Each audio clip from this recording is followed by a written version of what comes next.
किसी मजदूर का बेटा क्यों ना रहे, अगर उसमें टैलेंट होगा वो हकदार होगा, वो जनता के बीच से चुन के जाएगा।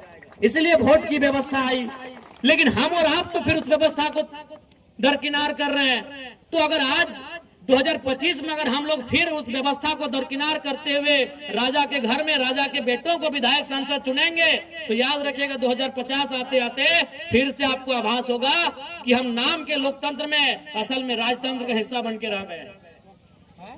आपको उस समय फिर एहसास होगा कि अंग्रेज चले गए, लेकिन उनकी ईस्ट इंडिया कंपनी आज HCL कंपनी का रूप धारण कर चुकी है। आज टाटा टिस्को टेल्को के रूप में काम कर रही है।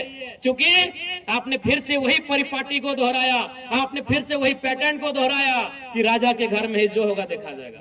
तो फिर जनता का सुनेगा कौन, जनता की पूछेगा कौन? आप ईमानदारी से बताइए, घाटशिला में अगर कोई भी जरूरत पड़ा, घाटशिला में अगर कोई भी दुख पड़ा, तो क्या वे लोग आपके बीच आकर इस प्रकार जमीन में बैठेंगे? क्या आपके साथ ढोल कान में बैठकर आपके लिए आंदोलन करेंगे? क्या आपके साथ सड़क में बैठकर आपकी आवाज को बुलंद करेंगे? नहीं करेंगे। वो साहस अगर किसी में है तो केवल और केवल जेल कैंप पार्टी में है। इसलिए हमारे प्रत्याशी श्री रामदास मुर्मू जी को विजयी बनावे। अभी देखिए, चंपे चाचा सुन रहे थे, कहीं आके भाषणबाजी कर रहे थे कि नगरी में हम ये कर दिए। आप भी जानते हैं नगरी में कुछ किए, सबको उसका लिए। नगरी वाला याद होगा आपको, रिम्स टू जमीन का मामला, सभी आदिवासी लोग को उसका लिए। आदिवासी लोग लोहरदगा से आए, खूंटी से आए, लातेहार से आए, सिमडेगा से आए, गुमला से आए, रामगढ़ से आए, सिल्ली से आए, और पता चला चंपई चाचा है नहीं हुआ। कौन था? सुबह देवेंद्र नाथ महतो थे और शाम को जयराम महतो था।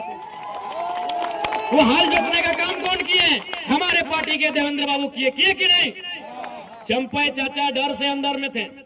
और उनका बेटा का बोली आप सुने होंगे, बाबूलाल भैया का। उनको मीडिया पर नहीं, उनको पुलिस बोला कि चलिए आपको अरेस्ट करके थाना ले जाते हैं। बोला नहीं, हम यूट्यूब में देखे हैं, हम लोग के आदिवासी भाई का इनकाउंटर हुआ है, तो आप मेरा भी इनकाउंटर कर देंगे, हमको डर है। तो बताइए बाबूलाल दा, इतना डरिएगा तो राजनीति काहे कर रहे हैं? चंपई चाचा इतना खेत ला दिए हैं, बस जोती और खाइए। सुने कि नहीं हम घर चले जाएंगे। ये बाबूलाल जी का स्टेटमेंट है कि हम घर चले जाएंगे। तो इसलिए अब आपको तय करना है। जब भारत देश में वोट देने की तारीख की शुरुआत हो रही थी, जब भारत देश में वोट देने का नियम बन रहा था, तो देश के संविधान निर्माताओं के प्रमुख डॉक्टर भीमराव अंबेडकर जी ने कहा था कि आज के बाद से इस देश में राजा रानी के पेट से नहीं, मतपेटी से निकलेगा। लेकिन जनता ने उस पैटर्न को तोड़ दिया है। आज फिर आप राजा के घर में राजा चुनने लगे हैं।